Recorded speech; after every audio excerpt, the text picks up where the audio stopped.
Publik dibuat membeku. Tanpa aba-aba, satu potongan rekaman CCTV tersebar di media sosial dan isinya langsung bikin kasus Amarzoni membara kayak minyak ketumpahan api.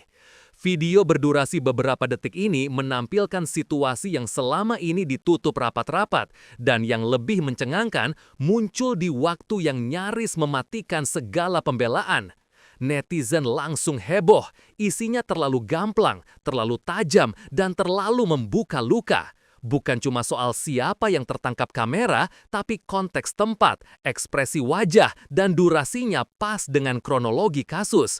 Ini bukan editan abal-abal atau settingan TV, ini bukti hidup yang gak bisa dibantah begitu saja. Bahkan fans setia pun mulai goyah. Dan kalau lo pikir ini cuma potongan video biasa, tunggu dulu, karena dampaknya lebih panas dari berita politik 5 tahun terakhir. CCTV ini jadi senjata utama yang mengubah arah badai kasus ini. Sebelum CCTV ini pecah di publik, kasus Amarzoni udah masuk headline berhari-hari. Tapi awalnya masih abu-abu, hanya disebut ada penangkapan, tudingan, dan spekulasi tanpa ujung. Netizen pun masih terbagi, sebagian membela karena belum ada bukti visual. Tapi pelan-pelan celah mulai terbuka. Ada laporan tak sinkron, pernyataan saling bertentangan, dan waktu kejadian yang simpang siur. Lalu, boom! Potongan video muncul di Twitter, viral dalam hitungan menit. Publik langsung menoleh. Semua kronologi sebelumnya mulai diadu ulang. Apakah selama ini ada yang disembunyikan? Siapa yang tahu lebih dulu tapi diam? Semua mulai bertanya, dan itu belum termasuk pertanyaan siapa sebenarnya yang membocorkan rekaman ini ke publik. Jangan beranjak, karena pertanyaan makin panas di bagian berikutnya. Pertanyaan besar, siapa yang punya akses ke CCTV ini?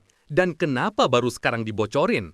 Sumber anonim menyebut ada orang dalam yang kecewa dengan jalannya kasus, lalu nekat menyebarkan rekaman ke publik. Tapi, yang bikin bulu kuduk berdiri adalah timingnya. Bocornya video ini tepat sehari sebelum Amar dijadwalkan menjalani sidang klarifikasi internal. Kebetulan atau sinyal perang terbuka? Netizen pun jadi detektif dadakan. Ada yang bilang ini jebakan dari pihak tertentu untuk menjatuhkan, ada pula yang menyebut ini murni kebocoran keadilan. Yang jelas, dalam video itu terlihat jelas gestur, suara samar, dan pergerakan yang sesuai dengan tudingan awal. Tapi tunggu, beberapa pihak menduga ada bagian yang sengaja di-cut. Jangan langsung percaya 100%, karena bagian selanjutnya bakal bikin lo mikir 2 kali. Begitu video itu viral, jagat medsos langsung kehilangan akal. Twitter nyala kayak kompor gas bocor. Hashtag CCTVZoni trending nomor 1. Di TikTok, klip direaksiin jutaan pengguna. Bahkan ada yang bikin breakdown frame by frame. Dan lo kira Instagram adem? Salah! Influencer, artis, bahkan mantan rekan kerja Amar langsung lempar opini. Ada yang sok tahu, ada yang beneran emosional, dan ada pula yang cuci tangan total. Netizen terbagi 2 kubu, tim kebenaran dan tim settingan. Tapi di tengah panasnya debat, satu nama ikut terseret. Dan ini bikin suasana makin panas, kayak kerupuk kena kuah bakso.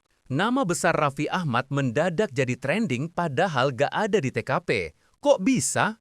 Netizen jeli menemukan cuplikan foto Raffi bersama Amar dari beberapa tahun lalu dan langsung dikaitkan dengan isi CCTV. Beberapa akun gosip menyebar narasi bahwa Raffi tahu lebih banyak dari yang dia ungkapkan. Parahnya lagi, salah satu akun sempat mengunggah cuplikan voice note yang katanya nyambung ke isi rekaman. Tapi, belum sempat dikonfirmasi, Raffi langsung tutup kolom komentar. Wah, makin dicurigai dong. Apakah Raffi hanya korban opini liar netizen atau emang ada benang merah yang belum terbongkar? Di balik ketenaman wajahnya, apakah ada sesuatu yang disimpan rapat? Jangan kemana-mana, karena langkah selanjutnya makin mengejutkan. Tak butuh waktu lama, pengacara Amarzoni muncul di hadapan media dan menyatakan bahwa video yang beredar tidak bisa dijadikan bukti sah karena belum terverifikasi. Tapi ekspresi gugupnya gak bisa bohong. Netizen langsung menyorot detail tanggapannya yang terkesan defensif, bahkan menyalahkan media. Ini pembunuhan karakter, katanya. Tapi publik punya mata, dan video berbicara lebih keras dari 1000 kata. Tim kuasa hukum pun mulai tersudut. Mereka dituntut menjawab, kenapa video ini gak disertakan dari awal? Apakah mereka tahu keberadaannya atau justru mereka menyimpan sesuatu? Tenang, permainan baru saja dimulai. Mereka analisa lokasi, waktu, bahkan pantulan cahaya di CCTV. Gak main-main, beberapa akun investigasi Twitter berhasil mengidentifikasi lokasi kejadian, sebuah basement parkir di Jakarta Selatan yang kerap jadi tempat kongko artis. Dan hebatnya, mereka cocokkan jadwal GPS dengan unggahan IG Story Amar hari itu. Hasilnya mengerikan akurat. Tapi justru karena terlalu detail, banyak yang curiga. Jangan-jangan netizen ini bukan netizen biasa. Apakah ada backing atau aparat diam-diam memanfaatkan publik untuk menjatuhkan pihak tertentu? Teori makin liar dan rasa penasaran publik makin gak terbendung. Dengan semua kebocoran ini, arah kasus jadi jungkir balik. Polisi mulai buka suara, menyebut ada perkembangan baru dalam penyelidikan. Pihak lawan bersiap buka laporan balik. Dan yang paling heboh, muncul rumor kalau ada tokoh besar di balik penyebaran video. Makin lama makin mirip sinetron, tapi ini nyata dan terjadi sekarang. Publik mulai bertanya, siapa mastermind di balik semua ini? Apakah Amar Zoni benar-benar bersalah atau cuma pion dalam permainan besar? Satu hal pasti, CCTV ini bukan akhir cerita, ini baru permulaan. Dan kalau kamu pikir drama udah selesai, percayalah, bagian tergila belum dimulai.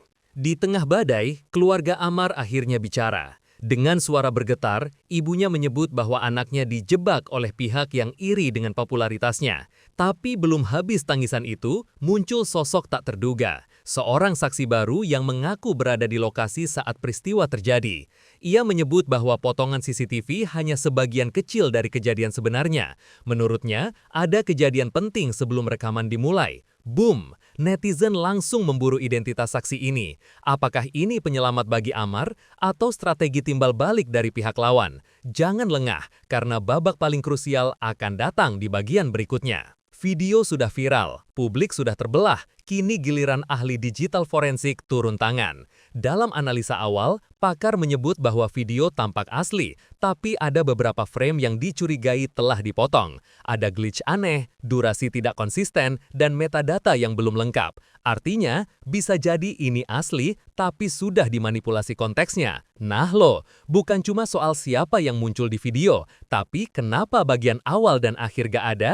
Ini kayak nonton film, tapi cuma bagian klimaks doang. Gak heran, publik makin bingung, dan semua mata kini menanti konfirmasi resmi. Tapi netizen gak sabar, dan mereka mulai menyelidiki sendiri.